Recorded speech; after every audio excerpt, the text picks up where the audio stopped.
Ito ni Paolo Avellino ibinunyag ni Christy Fermin. Ibinahagi ng kilalang showbiz columnist at talent manager na si Christy Fermin ang nakikita niyang dahilan kung bakit lumalakas ang appeal ni Paolo Avellino ngayong nakatambal na niya ang aktres na si Kim Chiu.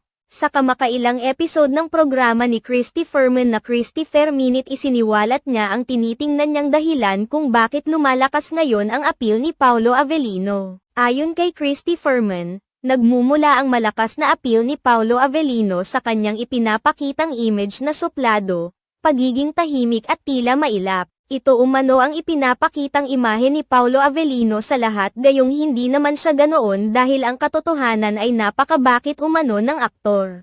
Dagdag pa ni Christy Fermin na ito ang dahilan kung bakit nag-click ang tambalan nila ng aktres na si Kim Chiu na kilala sa pagiging masayahin at madaldal. Magkasalungat ang kanilang mga ugali dahilan para lalong